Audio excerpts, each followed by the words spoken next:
Last time, Dr. Seward was brought in to address Lucy's ailing health. The good doctor found her condition beyond his expertise and brought in his friend and mentor, one Abraham Van Helsing, to help address Lucy's complex ailment. It seemed that the two managed to bring Lucy back to health, and Van Helsing returned to Amsterdam. Then suddenly, things took a turn for the worse. Seward sent for Van Helsing again. Our story picks up here.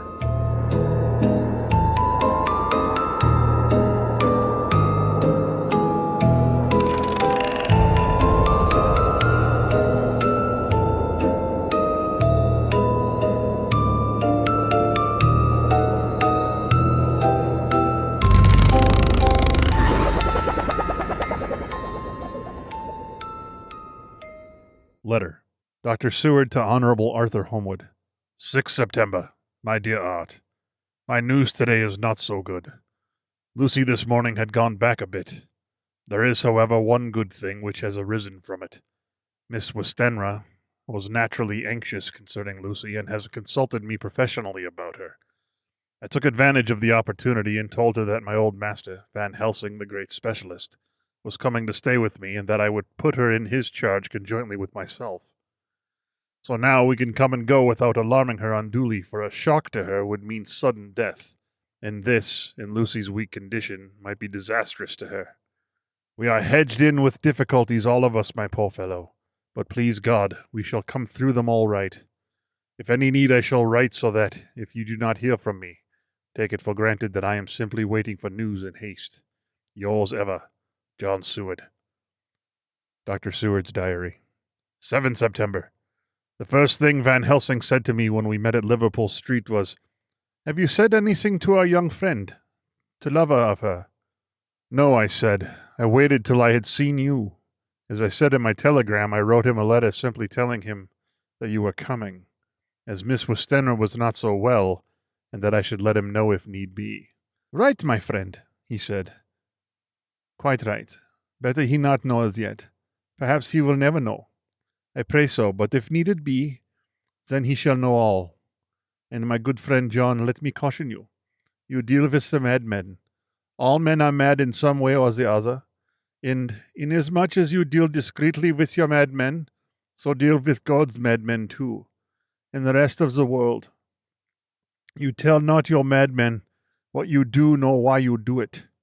You tell them not what you think. So you shall keep knowledge in its place where it may rest, where it may gather its kind around it and breed. You and I shall keep as yet what we know here and here." He touched me on the heart and on the forehead, and then touched himself in the same way. "I have for myself thoughts at the present. Later I shall unfold to you." "Why not now?" I asked. "It may do some good. We may arrive at some decision." He looked at me and said, "My friend John, when the corn is grown, even before it is ripened, while the milk of its mother earth is in him, and the sunshine has not yet begun to paint him with his gold, the husbandman, he pull the ear and rub him between his rough hands, and blow away the green chaff, and say to you, 'Look, he's good corn. He will make a good crop when the time comes.'" I did not see the application and told him so.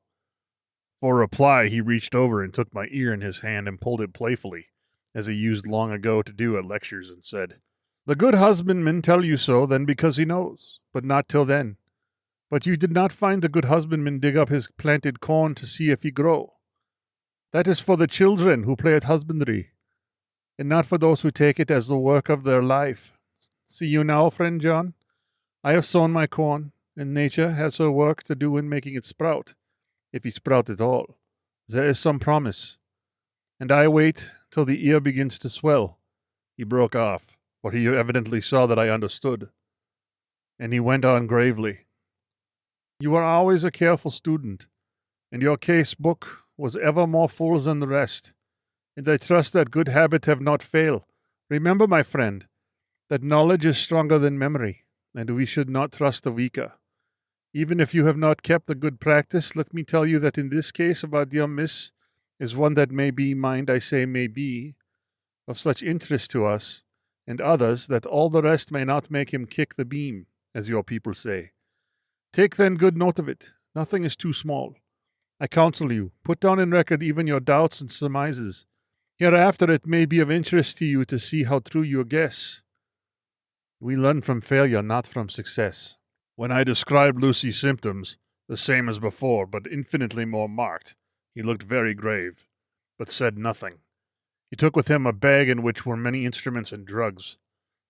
The ghastly paraphernalia of your beneficial trade, as he once called, in one of his lectures, the equipment of a professor of the healing craft.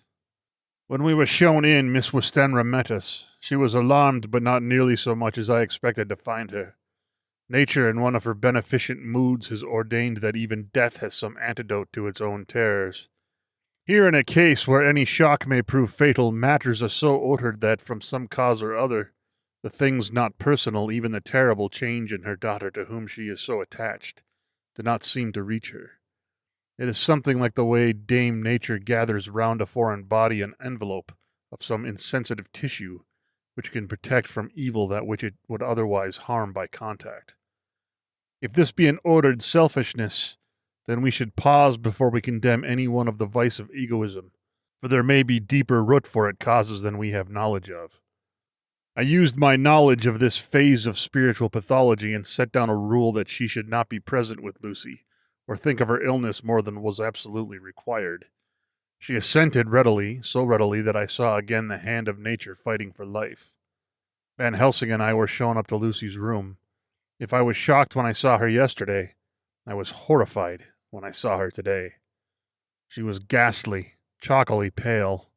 The red seemed to have gone even from her lips and gums, and the bones of her face stood out prominently. Her breathing was painful to see or hear. Van Helsing's face grew set as marble, and his eyebrows converged till they almost touched over his nose. Lucy lay motionless and did not seem to have strength to speak, so for a while we were all silent. Then Van Helsing beckoned to me, and we went gently out of the room. The instant we had closed the door, he stepped quickly along the passage to the next door, which was open. Then he pulled me quickly in with him and closed the door. "My God," he said, "this is dreadful. There is not time to be lost. She will die for sheer want of blood to keep the heart's action as it should be. There must be a transfusion of blood at once. Is it you or me? I am younger and stronger, Professor. It must be me." "Then get ready at once. I will bring up my bag. I am prepared." I went downstairs with him, and as we were going, there was a knock at the hall door. When we reached the hall, the maid had just opened the door, and Arthur was stepping quickly in. He rushed up to me, saying in an eager whisper, "Jack, I was so anxious. I read between the lines of your letter and have been in an agony. The dad was better, so I ran down here to see for myself. Is not that gentleman Dr. Van Helsing? I am so thankful to you, sir, for coming." When first the professor's eyes had lit upon him, he had been angry at his interruption at such a time. But now, as he took in his stalwart proportions and recognized the strong manhood which seemed to emanate from him, his eyes gleamed. Without a pause, he said to him as he held out his hand, "Sir, you have come in time. You are the lover of our dear miss. She is bad, very, very bad. Nay, my child, do not go like that." For he suddenly grew pale and sat down in a chair, almost fainting. "You are to help her. You can do more than any that live, and your courage is your best help." "What can I do?" asked Arthur hoarsely. "Tell me, and I shall do it. My life is hers, and I would give the last drop of blood in my body for her." The professor has a strongly humorous side, and I could, from an old knowledge, detect a trace of its origin in his answer. "My young sir, I do not ask as much as that, not the least." "What shall I do?" There was fire in his eyes, and his open nostrils quivered with intent. Van Helsing slapped him on the shoulder. "Come," he said. "You are a man, and it is a man we want. You are better than me, better than my friend John." Arthur looked bewildered, and the professor went on by explaining in a kindly way. "Young miss is bad, very bad. She wants blood, and blood she must have or die. My friend John and I have consulted, and we are about to perform what we call transfusion of blood, to transfer from full veins of one to the empty veins which pine for him. John was to give his blood, as he is the more young and strong than me." Here Arthur took my hand and wrung it hard in silence. But now you are here, you are more good than us, old or young, who toil much in the world of thought. Our nerves are not so calm, and our blood so bright than yours. Arthur turned to him and said, If you only knew how gladly I would die for her, you would understand. He stopped with a sort of choke in his voice. Good boy, said Van Helsing. In the not so far off you will be happy that you have done all for her you love. Come now, and be silent. You will kiss her once before it is done, but then you must go, and you must leave it my sign. Say no word to madam. You know what it is with her. There must be no shock. Any knowledge of this would be one. Come. We all went up to Lucy's room. Arthur, by direction, remained outside. Lucy turned her head and looked at us, but said nothing. She was not asleep, but she was simply too weak to make the effort. Her eyes spoke to us, that was all. Van Helsing took some things from his bag and laid them on a little table out of sight. Then he mixed the narcotic and, coming over to bed, said cheerily, Now, little miss, here's your medicine. Drink it off like a good child. See, I lift you so that to swallow is easy, yes? She had made the effort with success. It astonished me how long the drug took to act. This, in fact, marked the extent of her weakness. The time seemed endless until sleep began to flicker in her eyelids. At last, however, the narcotic began to manifest its potency, and she fell into a deep sleep. When the professor was satisfied, he called Arthur into the room and bade him strip off his coat. Then he added, You may take that one little kiss while I bring over the table. Friend John, help to me. So neither of us looked, whilst he bent over her. Van Helsing, turning to me, said, He is so young and strong and of blood so pure that we need not defibrinate it. Then with swiftness, but with absolute method, Van Helsing performed the operation. As the transfusion went on, something like life seemed to come back to poor Lucy's cheeks, and through Arthur's growing pallor, the joy of his face seemed absolutely to shine. After a bit, I began to grow anxious, for the loss of blood was telling on Arthur, strong man as he was. It gave me an idea of what a terrible strain Lucy's system must have undergone, that what weakened Arthur only partially restored her. But the professor's face was set, and he stood watch in hand, and with his eyes fixed now on the patient and now on Arthur, I could hear my own heartbeat. Presently he said in a soft voice, Do not stir an instant. It is enough. You attend him, I will look to her. When all was over, I could see how much Arthur was weakened. I dressed the wound and took his arm to bring him away. When Van Helsing spoke without turning around, the man seemed to have eyes in the back of his head. The brave lover, I think, deserve another kiss, but he shall have presently. And as he had now finished his operation, he adjusted the pillow to the patient's head. As he did so, the narrow black velvet band which she seems always to wear round her throat buckled with an old diamond buckle, which her lover had given her, was dragged a little up, and showed a red mark on her throat. Arthur did not notice it, but I could hear the deep hiss of indrawn breath, which is one of Van Helsing's ways of betraying emotion. He said nothing at the moment, but turned to me, saying, Now take down our brave young lover, give him of the port wine, and let him lie down a while. He must then go home and rest, sleep much, and eat much, that he may be recruited of what he has so given to his love. He must not stay here. Hold a moment. I may take it, sirs, that you are anxious of result. Then bring it with you, that in all ways that operation is successful. You have saved her life this time, and you can go home and rest easy in mind that all that can be is. I shall tell her all when she is well. She shall love you none the less for what you have done. Goodbye. When Arthur had gone, I went back to the room. Lucy was sleeping gently, but her breathing was stronger. I could see the counterpane move as her breast heaved. By the bedside sat Van Helsing, looking at her intently. The velvet band again covered the red mark. I asked the professor in a whisper, What do you make of that mark on her throat? What do you make of it? I have not examined it yet, I answered, and then there proceeded to loose the band just over the external jugular vein. There were 2 punctures, not large, but not wholesome looking. Then there was no sign of the disease, but the edges were white and worn-looking, as if by some trituration. It at once occurred to me that this wound, or whatever it was, might be the means of that manifest loss of blood. but I abandoned the idea as soon as it formed, for such a thing could not be. The whole bed would have been drenched to a scarlet with the blood which the girl must have lost to leave such a pallor as she had before with transfusion. "Well," said Van Helsing. "Well," said I can make nothing of it." The professor stood up. "I must go back to Amsterdam tonight," he said. "There are books and things there which I want. You must remain here all night, and you must not let your sight pass from her." "Shall I have a nurse?" I asked. "We are the best nurses, you and I. You keep watch all night. See that she is well fed, and that nothing disturbs her. You must not sleep all night. Later on we can sleep, you and I. I shall be back as soon as possible, and then we may begin." "May begin," I said. "What on earth do you mean?" "We shall see," he answered as he hurried out. He came back a moment later and put his head inside the door and said with a warning finger held up, "Remember, she is your charge. If you leave her and harm befall, you shall not sleep easy hereafter." Dr. Seward's diary continued. 8 September. I sat up all night with Lucy. The opiate worked itself off towards dusk, and she walked naturally. She looked a different being from what she had been before the operation.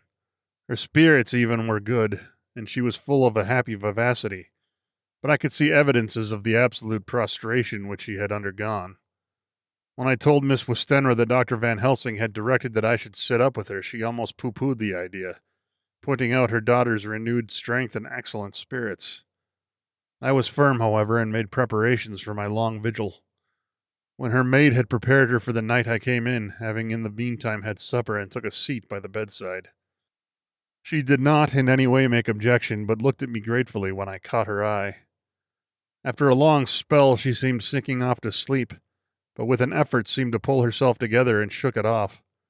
It was an apparent that she did not want to sleep, so I tackled the subject at once. "You do not want to sleep?" "No, I am afraid." "Afraid to go to sleep? Why so? It is the boon we all crave for." "Ah, not if you were like me. If sleep was to you a presage of horror—" "A presage of horror? What on earth do you mean?" "I don't know. No, I don't know. And that is what is so terrible. All this weakness comes to me in sleep until I dread the very thought." "But, my dear, you may sleep tonight. I am here watching you, and I can promise that nothing will happen." "Ah, I can trust you," she said. I seized the opportunity and said, "I promise that if I see any evidence of bad dreams, I will wake you at once." "You will? Oh, will you really? How good you are to me. Then I will sleep." And almost at the word, she gave a deep sigh of relief and sank back, asleep. All night long I watched her. She never stirred but slept on in a deep, tranquil, life-giving, health-giving sleep. Her lips were slightly parted and her breast rose and fell with regularity of a pendulum. There was a smile on her face, and it was evident that no bad dreams had come to disturb her peace of mind. In the early morning her maid came and I left her in her care and took myself back home, for I was anxious about many things. I sent a short wire to Van Helsing and to Arthur telling them of the excellent result of the operation. My own work, with its manifold arrears, took me all day to clear off. It was dark when I was able to inquire about my zoophagous patient. The report was good. He had been quite quiet for the past day and night. A telegram came from Van Helsing at Amsterdam whilst I was at dinner, suggesting that I should be at Hillingham tonight, as it might be well to be at hand, and stating that he was leaving by the night mail, and would join me early in the morning. 9 September. I was pretty tired and worn out when I got to Hillingham. For 2 nights I had hardly had a wink of sleep, and my brain was beginning to feel that numbness which marks cerebral exhaustion. Lucy was up and in cheerful spirits. When she shook hands with me, she looked sharply in my face and said, "No sitting up tonight for you. You are worn out. I am quite well again. Indeed I am, and if there is to be any sitting up, it is I who will sit up with you." I would not argue the point, but went and had my supper. Lucy came with me, and enlivened by her charming presence, I made an excellent meal, and had a couple of glasses of the more than excellent port. Then Lucy took me upstairs and showed me a room next to her own, where a cozy fire was burning. "Now," she said, "you must stay here. I shall leave this door open and my door too. You can lie on the sofa, for I know that nothing would induce any of you doctors to go to bed whilst there is a patient above the horizon. If I want anything, I shall call out, and you can come to me at once." I could not but acquiesce, for I was dog-tired, and could not have sat up had I tried. So on her renewing her promise to call me if she should want anything, I lay on the sofa and forgot all about everything. Lucy Westenra's diary. 9 September. I feel so happy tonight. I have been so miserably weak that to be able to think and move about is like feeling sunshine after a long spell of east wind out of a steel sky. Somehow Arthur feels very, very close to me. I seem to feel his presence warm about me. I suppose it is that sickness and weakness are selfish things, and turn our inner eyes and sympathy on ourselves, whilst health and strength give love rein, and in thought and feeling he can wander where he wills. I know where my thoughts are, if only Arthur knew. My dear, your ears must tingle as you sleep as mine do waking. Oh, the blissful rest of last night, how I slept with that dear good Dr. Seward watching me.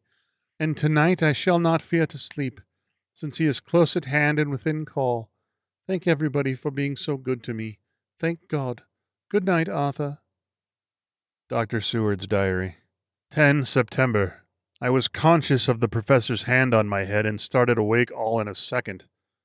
That is one of the things that we learn in an asylum, at any rate. And how is our patient? Well, when I left her, or rather when she left me, I answered. Come, let us see, he said, and together we went into the room. The blind was down, and I went over to raise it gently whilst Van Helsing stepped with his soft cat-like tread over to the bed. As I raised the blind and the morning sunlight flooded the room, I heard the professor's low hiss of inspiration, and knowing its rarity, a deadly fear shot through my heart. As I passed over, he moved back, and his exclamation of horror, Gott in Himmel, needed no enforcement. For his agonized face, he raised his hand and pointed to the bed, and his iron face was drawn and ashen white. I felt my knees begin to tremble. There on the bed, seemingly in a swoon, lay poor Lucy, more horribly white and wan-looking than ever. Even the lips were white, and the gums seemed to have shrunken back from the teeth, as we sometimes see in a corpse after a prolonged illness. Van Helsing raised his foot to stamp in anger, but the instinct of his life and all the long years of habit stood to him, and he put it down again softly. Quick, he said, bring the brandy. I flew to the dining room and returned with the decanter. He wetted the poor white lips with it, and together we rubbed palm and wrist and heart. He felt her heart, and after a few moments of agonizing suspense said, It is not too late. It beats, though but feebly. All our work is undone. We must begin again.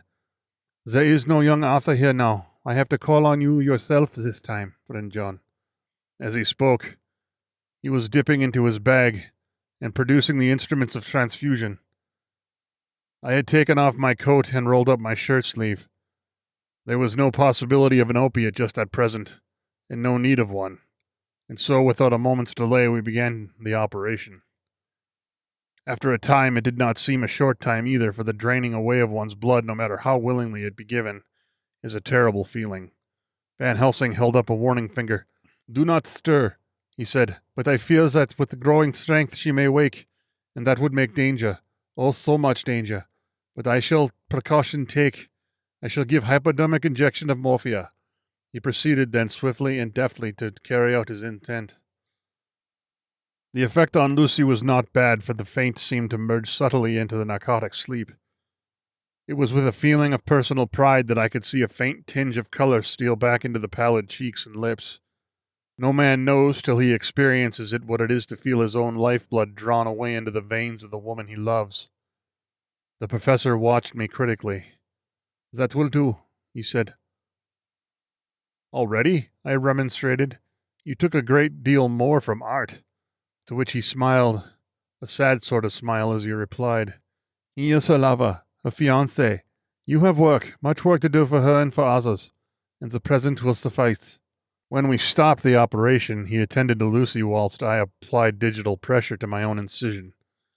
I laid down while I waited his leisure to attend to me, for I felt faint and a little sick.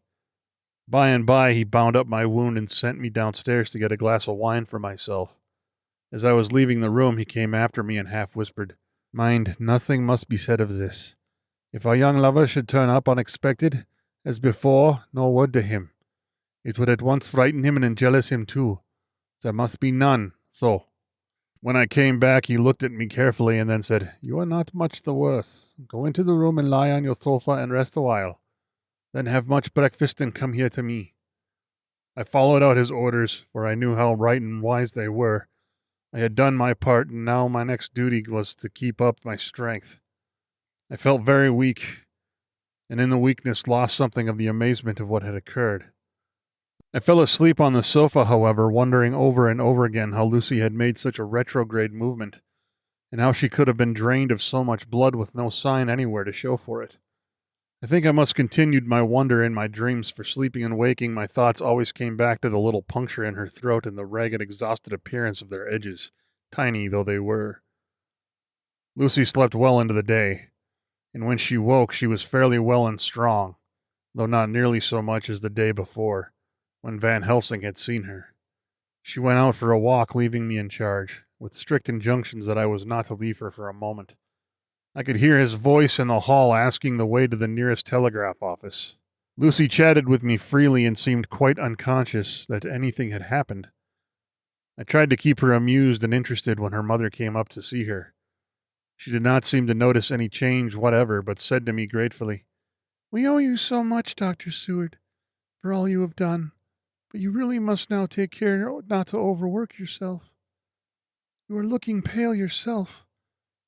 You want a wife to nurse and look after you a bit, that you do."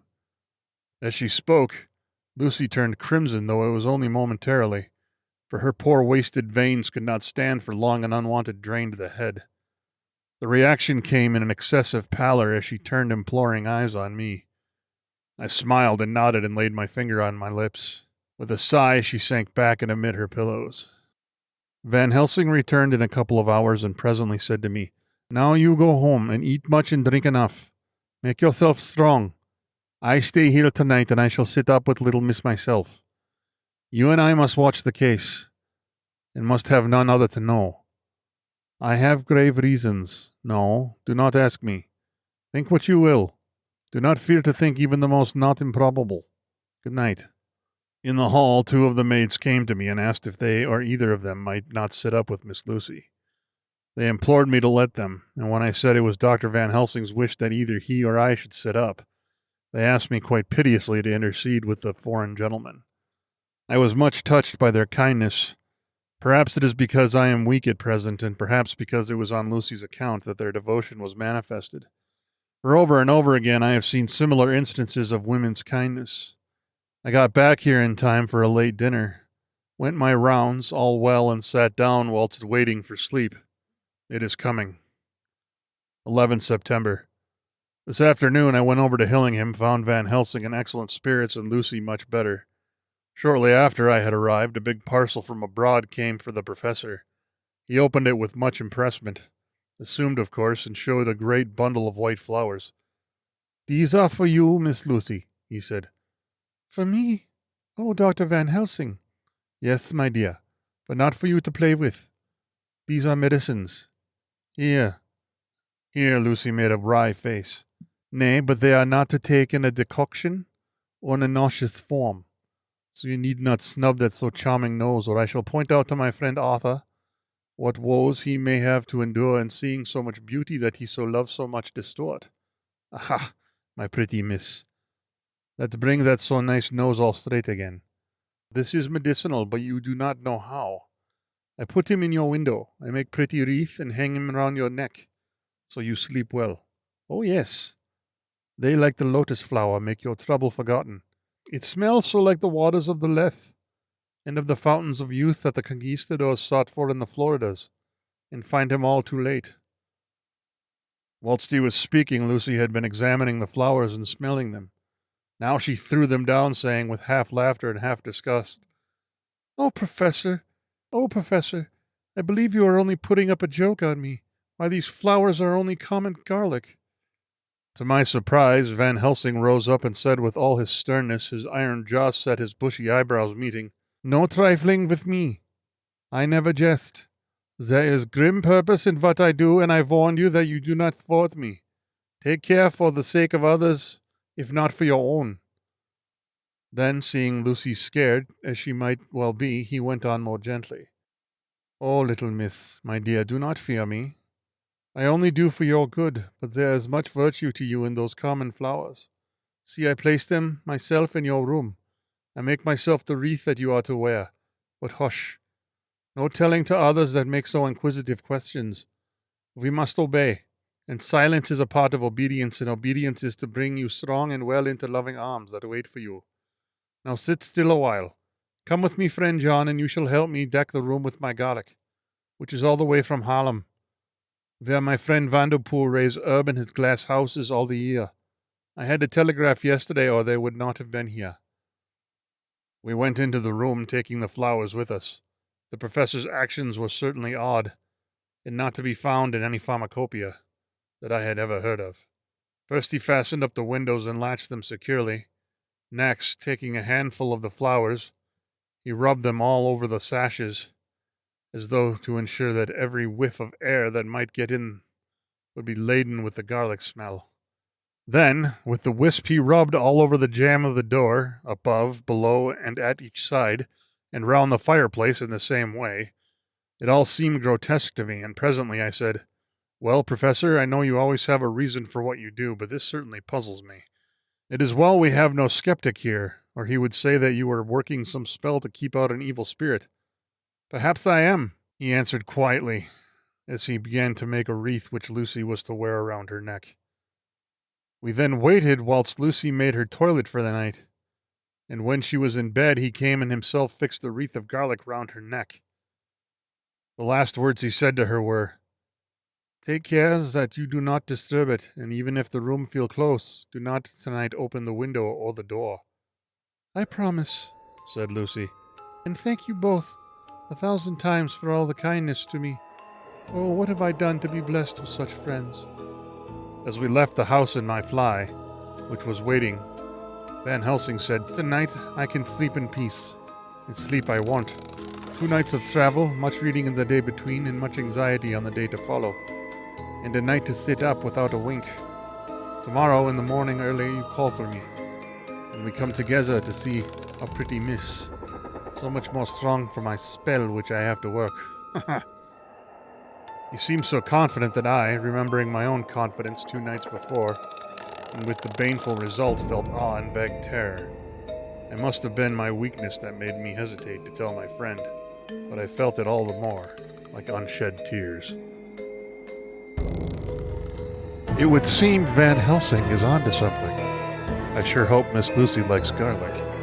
But is it enough to keep her safe until morning breaks?